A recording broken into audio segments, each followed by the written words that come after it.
Alright. Squad is up. What it is, baby. What it is. Oh, we didn't hit the red button.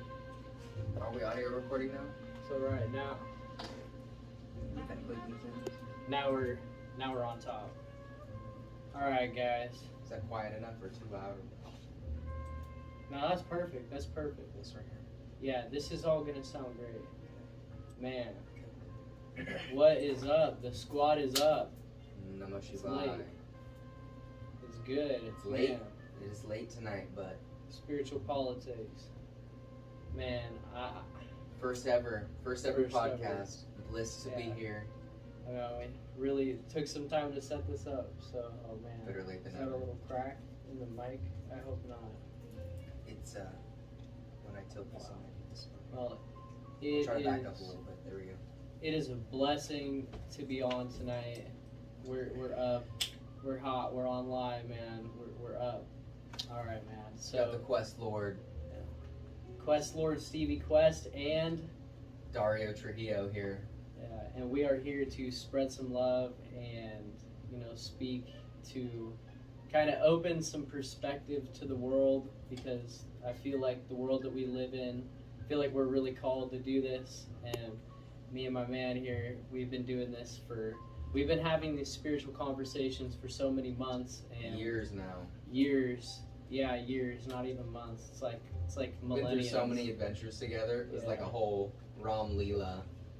It's like a sacred journey. A whole Ramayana together. Whole Ramayana. Tell them what a Ramayana is. So The Ramayana. yeah, the Ramayana is the story of Lord Rama, who is one of the avatars of Lord Vishnu in Hinduism. So the Ramayana is essentially the story of Lord Rama when Rama came down to slay many demons, and Lord Shiva incarnated as Hanuman, an avatar who's a monkey, and he served Lord Rama as his devoted disciple. They call him Param Rama Bhaktam, the ultimate Bhakta, the ultimate devotee of Lord Rama. Man. So it's a part of the itihasas of Hinduism, the histories, the ancient historical cosmic histories of the Sanatana Hindu Dharma tradition. And why do you feel so drawn to this? Why do we feel so pushed to tell the world about this spirituality? We need people to know why. What do you want to say, Stevie? Well, really, it's like, what should we tell the world that, to have them look into spirituality? It's wholesome. It's like really a good lifestyle. Well, what did you say to me before we started recording? We're going to talk about how to connect. You said... The what did you say? audience. Let me see if I can remember something you said. Is that super memory? Yeah. So let me see. You said, I want to ask you, why is spirituality important to people? How can it connect to their lives? How is it actually important in your life? Boom. So let me ask you this question, Stevie. Many times I respond to a question with a question as a form of a thought experiment. This is how I think. I'm on that spectrum, that big brain. And anyways, so Stevie, what do you do for a living? Okay, so Stevie's a driver. All right. So what is the number one thing that you told me you talk to people about the most? You say you have a lot of Hinduism and spirituality. Yeah, but you see a lot of people who go back and forth to hospitals, this and that, and a lot of the people that drive with you are really sick. Yeah. All right, so what is your number one complaint about those kinds of conversations? Their health. Their health. They're always complaining about their health, but then they don't want to fix it. Yeah. So give me an example of one of those conversations. What, run me through. Like somebody having, they're on an oxygen tank and they drink alcohol and their whole cardiovascular system's all This is common amongst people, older people. Their blood cells don't retain enough oxygen. So so they have to be on a. So walk me through the conversation that you guys have. They get in the car. Driver, my name's Johnny No Breathes. What's your name? Oh my god. Stefan. All right, Stefan. I can't breathe. Can you take me to the hospital? Man, I'm taking it back home. Okay, so probably. tell me how it goes. Okay, well that's Right, really tell what me it the is. story. It's like, you know, I'll be like, "How's your day?" And they're like, "Man, it's horrible." You know, like I can't breathe. I'm like, "Yeah, bro. Oh, they can't breathe." I'm like, "Man, I want to help them." So I'm like, "Hey, do you know, like, you really want to fix your health? Because like I really feel like I know some things that a lot of the Western world doesn't know about." Which my boy here put me on game to all this to begin with, so he's really got the knowledge on this. But I try to remember what I can. So Steve will be driving people around, and they'll be like, you know, they'll have cancer, they can't breathe, they're sick every day, they eat nothing but processed food, drink lots of soda, alcohol. They don't do nothing. They don't care, and a lot of times they don't care about themselves. They don't take care of these things they need, right? Yeah. Correct me if I'm wrong. So Stevie will basically be like, "Hey, take some of these Ayurvedic herbs. Take some haritaki every day, neem every day. That easy. Stop, you know, cut out all the meat, all red meat, all cheese, all the man-made products, all the stuff that GMOs in it. Just eat fresh vegetables. You know, you can eat beans, grains. Cut out all the red meat, all the processed food, all the processed grains. You know, and just eat one meal a day of cooked vegetables." 1 meal a day. And take One. take 1 to 3 teaspoons rather of You can do it. haritaki powder every day, which is haritaki powder is $20 for a pound online. How long does a pound last? Months, right? Like Weeks. for the average person, if they're strong enough Yeah. to take it every single day, but you can. Yeah. It's not bad. My dog, his dog right here. Tell him what it is, Guanyin. Yeah, he's not. Yeah. But It's even safe for dogs. A lot of Ayurvedic herbs are safe for animals. They're safe for dogs. Neem, for example, is extremely high in iron. Extremely high in iron. So I was explaining to someone the other day. All right, I was at my parents' house, and their neighbors came up and they're like, "Oh my gosh, we finally get a chance to meet you. Your parents are always telling us about you. They're like, "Oh, you're into Buddhism, right? No, Hinduism, right?" And I'm like, "Yeah, I'm a Shaivite Hindu. I was initiated at the temple, formally initiated, etc., etc." So basically, he says to me, "Oh, so you're vegetarian, right? You're vegan, right?" And I was like, "Oh, I'm vegetarian, religiously vegetarian, you know, and vegan most of the time. Like, I typically cut down a lot on animal products, but religiously vegetarian, right?" And he's like, "Okay, so like," and he's kind of a bigger guy, huskier guy. I can tell he hasn't been dieting very much. He's probably works a lot, probably hasn't been taking care of his health. He says, but he looked like a really nice guy. They seemed like a great couple, and we talked for a while, maybe 10 minutes or so.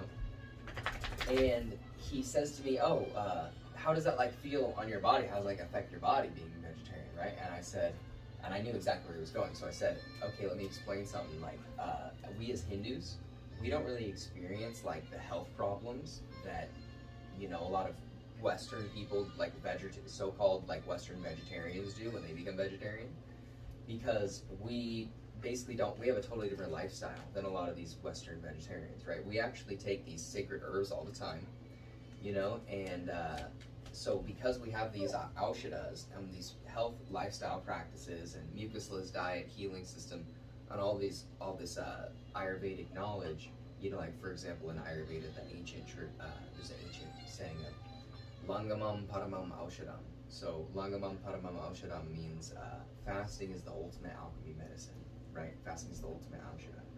So these modern doctors like Dr. Arnold Ehret, Dr. Arnold Sebi, Dr. Robert Morse, and Dr. Rupert Spira are all proving clinically again and again and again and again all the basic fundamental principles of Ayurveda that has been around for over 60,000 years, you know, written, and it's been verbal since long before then. And so basically these Ayurvedic principles, the Ayurveda is the science of getting more youthful and healthier the more you age, right? So for example, if you were to start like a mucusless diet, which could even be just like just bananas, like not Cavendish bananas, like Thai bananas, baby bananas, and or some fruits, right? And so, for example, if you just ate nothing but, if you fasted for like 3 days, right, and try not to eat anything at all, and then once a day, when you're at your most peak, you really, really, really need to eat like 1 or 2, eat a few baby bananas, right? And basically nothing else, maybe some apples, right? And just a little bit.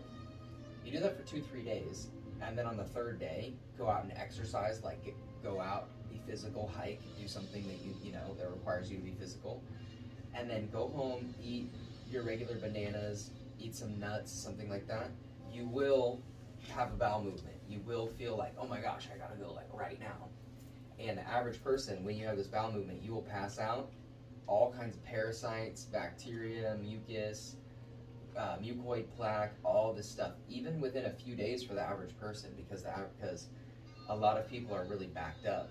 So you might have to do it a little longer, right? But so even Arnold Ehret, he would go on these long extended fasts of like 40 days at a time and stuff like that, of just grape juice, right?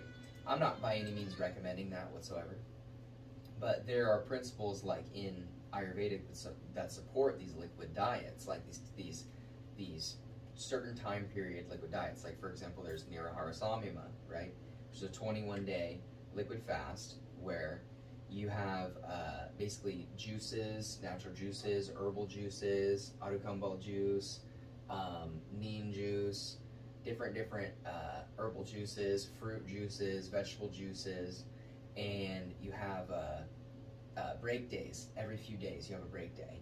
I think it's like 3 days and then a break day, and like 5 days or 7 days and a break day, and so on and so forth until you do a 21-day period. And this Nirahara Samyama, so Samyama is basically a process where your system goes through a whole kind of transformation, and it's like a alchemical process that's documented in many Hindu scriptures. Like, there are many different types of Samyamas, right? So one of them is called Nirahara Samyama. So ahara is food, basically, and Nirahara means without solid food, right? So the Samyama means basically you're falling in tune with, and you're doing an alchemical process on being without solid foods. So when you do this liquid diet process, what ends up happening is your body, because there's no solid things that you're chewing, there's no pieces even that you're chewing in the juices, your body is not going into digestive mode, but it is absorbing the nutrients straight through the lining of your digestive walls, your stomach walls, and it's just absorbing into your body, even though your body is not needing to process. Like when you're drinking water, when you drink water, your body doesn't go into digestive mode, right? It just processes the water through your body.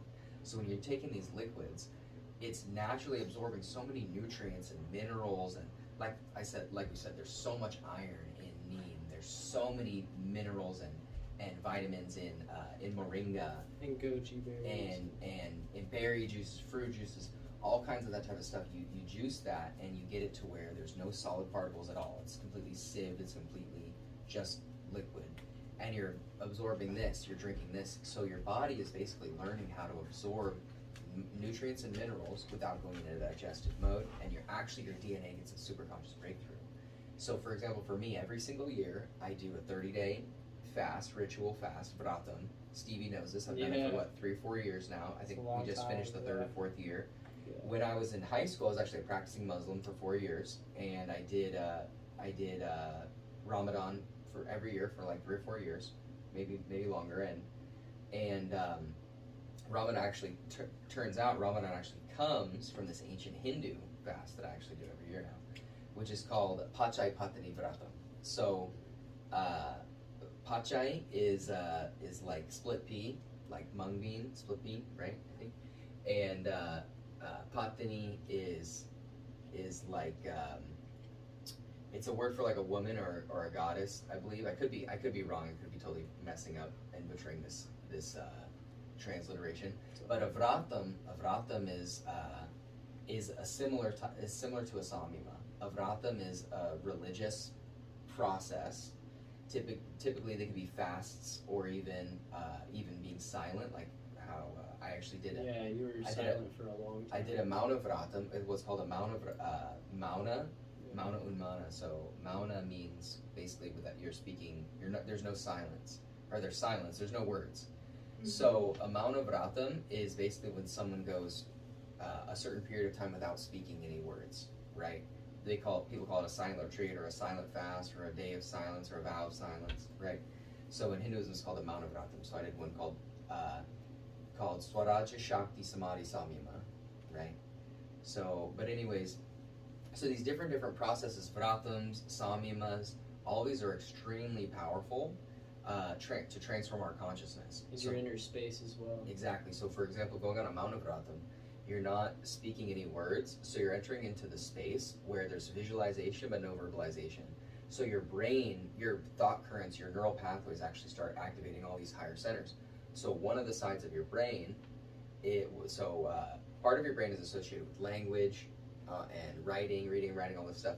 Another part of your brain is associated with nonverbal symbolism, like nonverbal communication, symbolism, abstract thinking, and all these abstract thinking processes, right?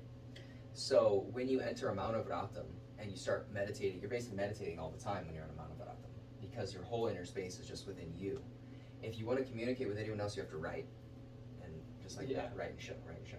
So I did that for actually 6 months. We were only supposed to do it for about two and a half months, doing it during Chaturmasya, which is 4 sacred months of Hinduism. And there was actually, we started on Guru Purnima, which is the full moon of the Guru lineage, right? And then we were going to end on the last night of Navaratri, which is basically the end of this 4-month period. So it's like a 2.5-month period between those 2 points. On the very last night, there was a massive pogroms, ethnic attacks and genocides all over Bangladesh. I don't know if YouTube's going to censor us for this. Basically, we can't even talk about a lot of the stuff that happened. Google it, look it up. Twitter, before it was owned by Elon, of course, thankfully now he owns it. A lot of that stuff doesn't fly anymore. Bangladesh was probably pressuring Twitter to remove all these posts because massive, basically Islamic attacks are happening in every single temple all across Bangladesh. They're destroying all these. They destroy deities. They attacked people. They deleted people. They essayed people. People disappeared, deities were destroyed, temples were destroyed, things were smashed, and when they were trying to, the mainstream media wasn't reporting it, of course, in their country or internationally at all, because internationally, the international community says they care about everything like human rights and stuff, except for when it comes to Hindus. 1 billion Hindus, and something called love jihad, where young girls are being, I don't know if you know, have you heard about love jihad? Well, if you're going to use the word or anything, no. Make sure to, because YouTube will censor it. There's no. I'm not even specific. I'm not specifically speaking about grape, but I'm speaking about. There's something called love jihad, where in India and other countries in the Middle East, where there's Islamic and no offense against any Islamic people at all. I have the most before anything else. I mean, zero disrespect to anyone who's Muslim, to Islam, to the religion of Islam. I mean, no offense to any other religion whatsoever. We're super inclusive. Yeah, we're very inclusive. So there are a lot of saints and prophets of all different religions that are revealed in Hinduism. I'm speaking of the modern political. There's just the phenomenon, the modern phenomenon of what is happening in some other countries in the world. Not all, and.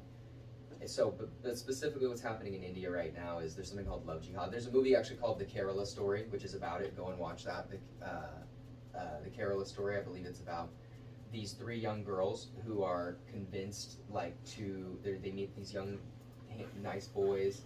These boys are from Islamic background. They fall in love with these boys. They get married, and as soon as they get married, they become basically slaves of their family and the community. And what ends up happening is they many times are getting recruited to join terrorist organizations.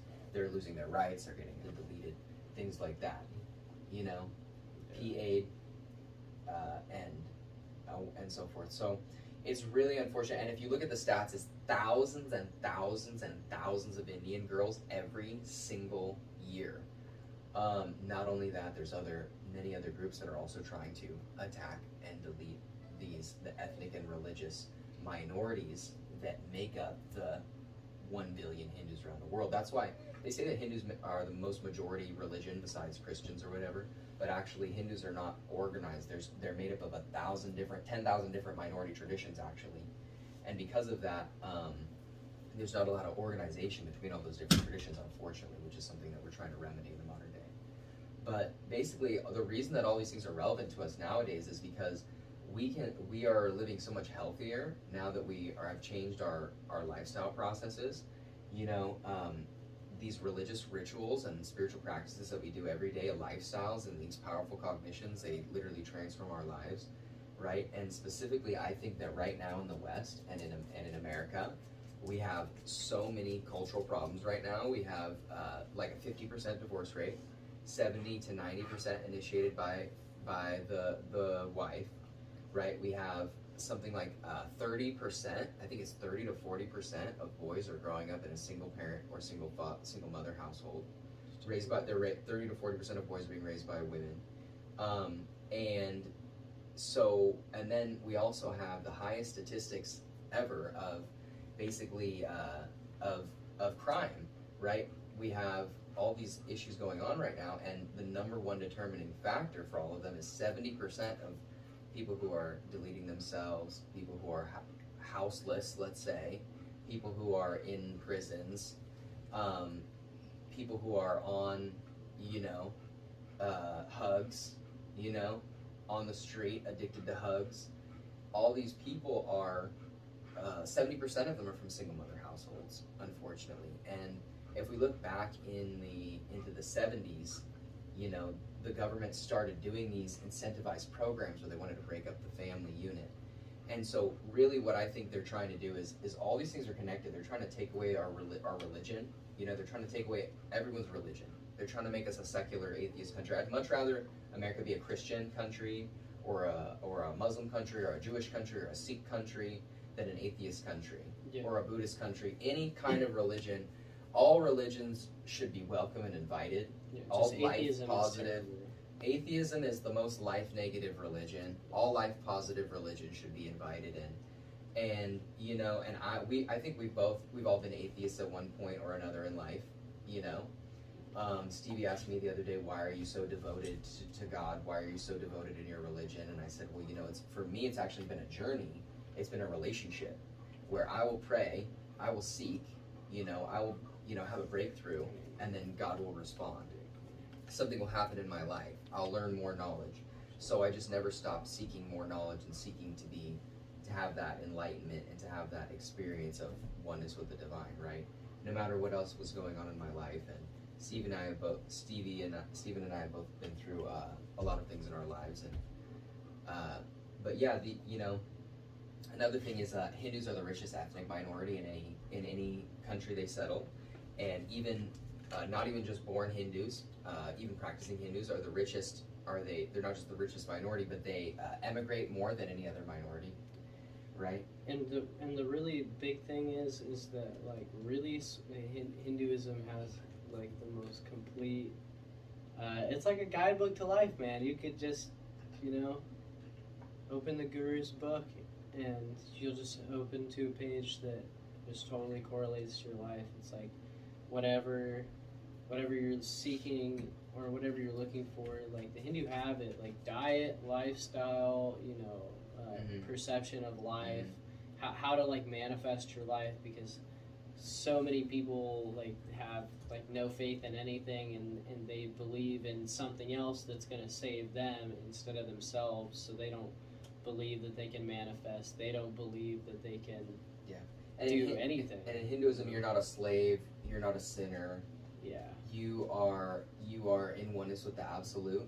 Hinduism teaches that you are part of the cosmos. You're part of the universe. And was it Krishna that gave that guy 999 tries? He gave 100 opportunities. Shishupala, Krishna and Shishupala. Gave him 100 opportunities. He pardoned him. He made a vow to Shishupala's mother that he would pardon Shishupala against offending him 100 times. Because there was a prophecy that, because when Shishupala was born, he was born with 3 eyes and 4 arms. And everyone thought he was like a freak, kind of. And they were freaked out. And then someone came in and they gave him, basically there was a prophecy. Yeah, I will. Sorry, the dog's getting some water right now. So there was a prophecy that the arms and the extra arms and the extra eye would come off when Shishapala was set on the lap of a certain person, and that also whoever's lap he was sitting on would be the person to take his life, to end his life. Mhm.